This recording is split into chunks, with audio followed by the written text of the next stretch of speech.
The kingdom of God, as a spiritual reality within us, can be described as a psychological reality, since it is experienced by the individual in the development and unfolding of his or her personality.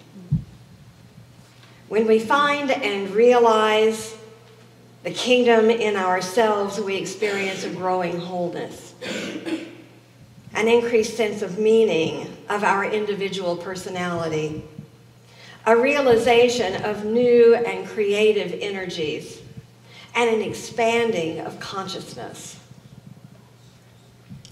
This leads us beyond our individual ego existence to an experience with a transcendent source of life and to a creative life in the social sense. Again, this week our talk is based on John Sanford's book, The Kingdom Within. In the 13th chapter of Matthew's Gospel, we find two brief parables that point to the paradoxical heart of the mystery of the kingdom of heaven. A look at their inner meaning will open the door to this mysterious reality that is so central to Jesus' teachings. The importance of the kingdom of heaven is apparent even from a casual reading of the Gospels, and it is central. It is a central teaching of Jesus. It is a central part of Jesus' teachings, being found in Mark's Gospel 13 times, in Luke's 28 times, and in Matthew's 38 times. In John, it's only mentioned once, but he uses another phrase that means basically the same thing, and that is eternal life. 15 of the parables of Jesus are directly concerned with the kingdom of God, and in Matthew alone, 12 of his parables are introduced with the expression, "The kingdom of heaven is like." It is apparent that if we know what Jesus meant by the kingdom of God, we shall possess the key to his teachings. For everything he said is directly or indirectly related to it. Matthew 13:44. The kingdom of heaven is like a treasure hidden in a field, which someone has found. He hides it again, goes off happy, and sells everything he owns and buys the field. Jesus always talks about the kingdom as an image. Here the image is that of a hidden treasure in a field. The kingdom is therefore something of great value, which in this parable the individual may discover. That's you and me. Someone who has once found this treasure recognizes it as so valuable that it is worth giving up everything else in order to possess it. There is an inner reality within each one of us that we are seeking. It is like a great treasure hidden deep in the center of our soul, waiting to be discovered. Someone who finds this inner treasure and recognizes it knows its value and will happily give up all other goals and ambitions in order to make it real in their life. Now let's compare this with the second parable. Again, the kingdom of heaven is like a merchant looking for fine pearls, and when he finds one of great value, he goes and sells everything he owns and buys it. Matthew 13:45-48. At first glance at this parable, it looks like it's very much the same as the one we just read, the parable of the treasure. In the first parable, we search for and find And in the second, it is likened to a merchant searching for things of value. In this case, we are the pearls, the treasure found by the kingdom of God. And so the paradox is that the kingdom of heaven is not only something for us to search for, but also something that is searching for us. It is searching for us. Even though it is a part of who we are, it longs for us to recognize it, to bring it forth in our lives.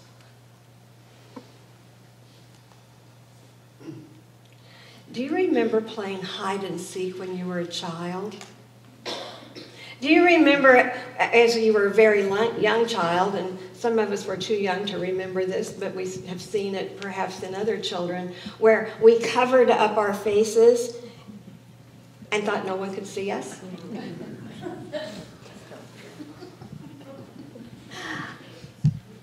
I remember my children doing that. But then when we got older, we would really hide someplace where we didn't think anyone would be able to find us. And we would hope that we could not be found. And then the person who was looking for us, of course, really wanted to find us because they wanted us to be it. Well, it seems that we're still playing hide and seek with our spirituality.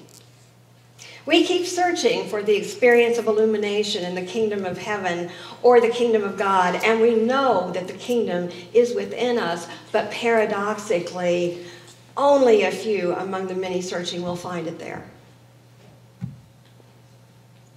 Many will pass it by and not even notice it. And even some who have been expressly invited will not accept. There's a part of us who still hopes we won't be found. For it to be found, we have to be fully known. And some of us are afraid of what might be inside that we don't want anyone to know. So change is frightening. We all don't know what to expect. We're told it's going to be wonderful. But how do we really know?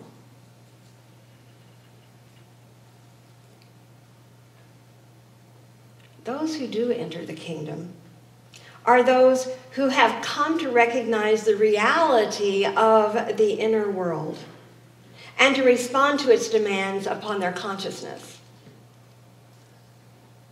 Because it does mean that our consciousness will change.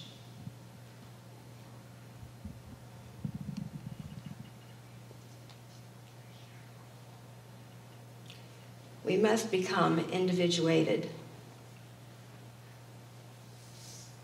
We have to become free thinkers, not bound by collective thought in order to enter on this journey.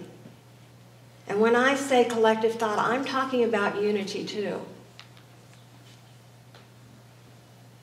There is a time when in our growth, and perhaps it's now for us, that there are certain places we can go, such as unity, that will point the way for us. That will say, do this, try that, do something else. But when it comes right down to it, only you, as an individual, can enter the kingdom. John Stanford writes, because those who enter the kingdom must enter as individuals, the way to the kingdom is never the path of least resistance, but a narrow, difficult, and winding way that requires us to go against nature. As long as a person is identical with a group consciousness, he or she follows the easiest road, inclining to those instincts, attitudes, and mass movements that are the easiest to follow at the time. Jesus said, "Enter by the narrow gate, since the road that leads to perdition is wide and spacious, and many take it. But it is the narrow gate and a hard road that leads to life, and only a few find it." It is so easy to be with a group. Have you noticed with whatever group that you are with, you have a tendency to go along with the thought of that group? Even if it goes against what you truly believe. And so it is up to us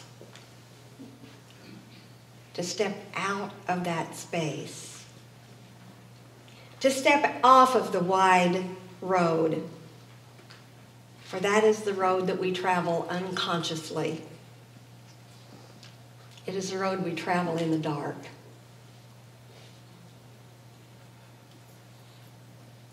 The value of individuality is a striking feature of our inner life. We can find it in the analysis of dreams, where it becomes clear that there is a creative power that is working within each one of us, and that there is a creative power that is working intelligently to bring about our uniqueness.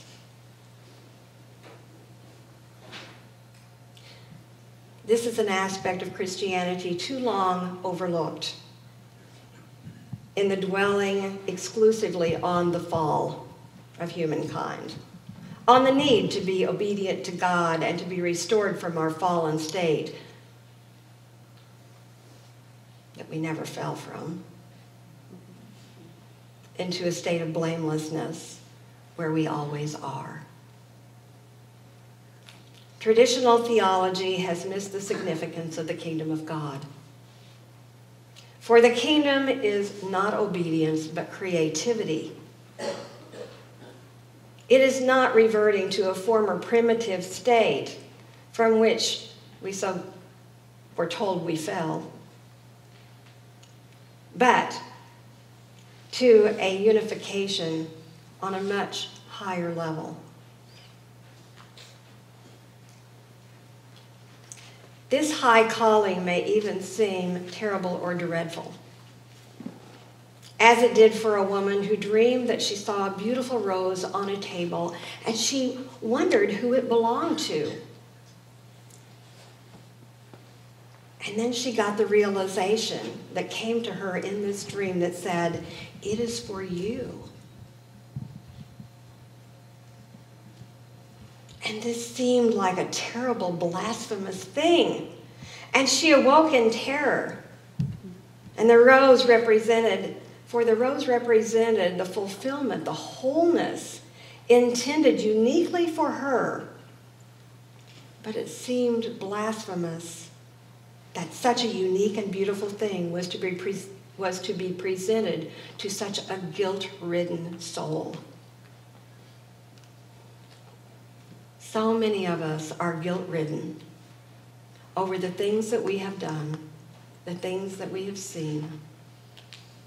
And yet, there is not a part of us that is not innocent.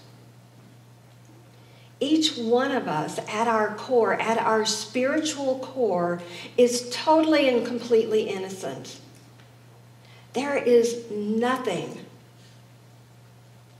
within you that has to be forgiven, because spirit only sees its creation. Perfect creation. Yes, there are things we have done that we wish we hadn't. And there are things that we have learned that we will not do again. But that does not touch the core of who we are. Do you remember the first time you heard that you were an individuated expression of God? How many of you said, "Oh, I couldn't be that much"? But hopefully you grew into the knowing and your life began to change. Through your spiritual practice, through meditation, through learning different techniques, you have changed in many, many ways.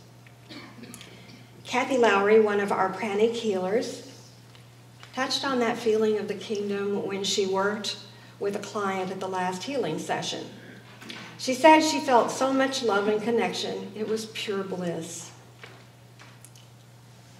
She mentioned, and I also have talked to people who have had that same feeling in a healing session.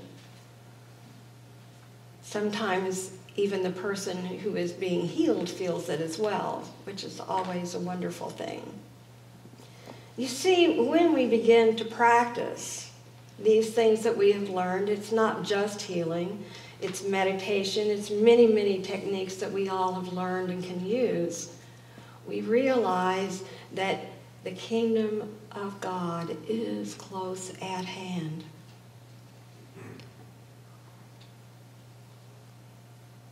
Many of you have had these feelings. Many of you have touched on that ecstasy at different times in your life.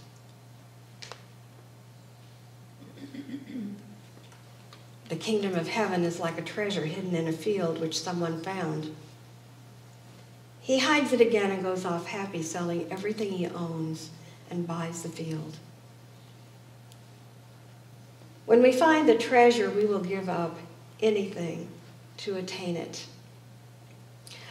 And again, the kingdom of heaven is like a merchant looking for fine pearls, and when he finds one of great value, he goes and sells everything he owns and buys it. The kingdom of heaven is also seeking us.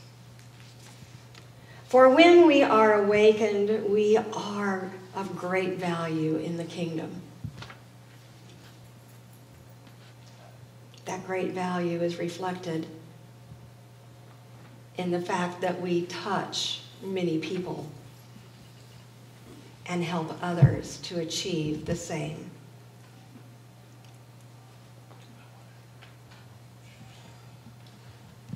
So watch. Be present and practice. And don't be afraid to be unique. Don't be afraid to think differently. And as one famous person I know says often, think outside the box. You won't find the kingdom in a box. Be open to finding it even in the most unexpected places. The places of filth and degradation and squalor, as well as sunsets, a baby's smile, and the love of your life. The kingdom is everywhere. The secret is to be aware all of the time, to be present of every moment, and enter into the kingdom. It is your true home.